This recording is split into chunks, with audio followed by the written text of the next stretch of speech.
നമ്മൾ ഒരുപാട് വിഷമിക്കുകയാണ് ഒരു 100% ഡിഗ്രിയിൽ അല്ലെ 100 ഡിഗ്രിയിലൊക്കെ അങ്ങ് വിഷമിക്കാൻ നോക്കുക. കാരണം 100 ഡിഗ്രിയുടെ അപ്പുറത്ത് വരുമ്പോഴത്തെ സീറോയിലേക്ക് വരും. നമ്മുടെ ഈ കോസ്മിക് ലോസ് എല്ലാം അങ്ങനെയാണ്. നമ്മൾ ഏറ്റവും കൂടുതൽ പീക്ക് ലെവലിൽ ഒരു കാര്യം എത്തിക്കഴിഞ്ഞാൽ അതിന് പിന്നെ പീക്ക് ലെവൽ തട്ടിപ്പോയി കഴിഞ്ഞാൽ അതിൻ്റെ തൊട്ടപ്പുറത്തേക്ക് നമ്മൾ ഈ the peak level of sound is mute എന്ന് പറയും. നമ്മുടെ ശബ്ദത്തിൻ്റെ ഉച്ചസ്ഥായി മൗനമാണെന്ന് പറയുന്നത്. അപ്പോൾ ശബ്ദത്തിൻ്റെ ഏറ്റവും പീക്ക് ലെവൽ കേൾക്കാൻ പറ്റത്തില്ലെന്നാണ് പറയുന്നത്. അപ്പോൾ ഇതുപോലെ തന്നെയാണ് കോസ്മിക് ലോയിലെ എല്ലാ കാര്യങ്ങളും ചെയ്തേക്കുന്നത്. നമ്മൾ ഏറ്റവും പീക്ക് ലെവലിൽ എന്തെത്തുന്നു അതിൻ്റെ നേരെ ഓപ്പോസിറ്റാണ് അടുത്ത ഷിഫ്റ്റിലോട്ട് പോകുന്നത്.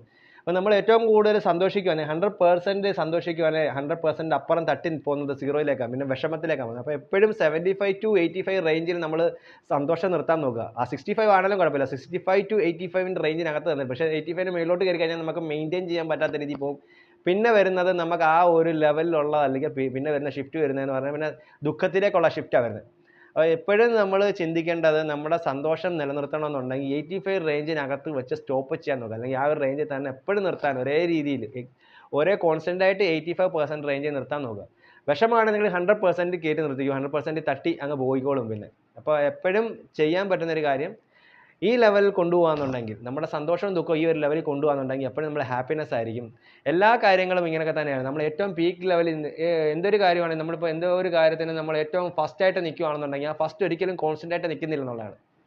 ഒരാൾ ഇത്ര പരീക്ഷയിൽ ഇത്ര മാർക്ക് മേടിച്ചു എന്ന് 100 മേടിച്ച് അയാൾക്ക് നിൽക്കാൻ പറ്റത്തില്ല. കാരണം കുറച്ച് നാൾ കഴിയുമ്പോൾ ഇച്ചിരി സ്ലോ ആകുമോ. പക്ഷേ ഒരു 65 to 85 റേഞ്ച് മാർക്ക് നിൽക്കുന്ന ആൾക്കാർക്ക് ആ ഒരു റേഞ്ചിൽ എപ്പോഴും അങ്ങനെ നിൽക്കും. പക്ഷേ എപ്പോഴും ഫസ്റ്റ് മേടിക്കുന്ന ആൾക്ക് എന്നും ഫസ്റ്റ് മേടിക്കാനൊന്നും പറ്റത്തില്ല. കുറേ നാൾ കഴിയുമ്പോഴത്തേക്ക് ഷിഫ്റ്റ് ആകും. പിന്നെ അത് ഭയങ്കര വിഷമത്തിലോട്ട് പോകുന്ന ഒരു ഘട്ടത്തിലോട്ട് വരും. അപ്പോൾ എപ്പോഴും നമ്മൾ ജീവിത ലക്ഷ്യത്തിൽ ഏറ്റവും നല്ല പെർഫെക്ഷനായിട്ട് എഴുതുന്ന മാർക്ക് എന്ന് പറഞ്ഞാൽ 65 to 85 ആണ്. സന്തോഷത്തിനാണെങ്കിലും അത് തന്നെയാണ് ഏറ്റവും നല്ല മാർക്ക്.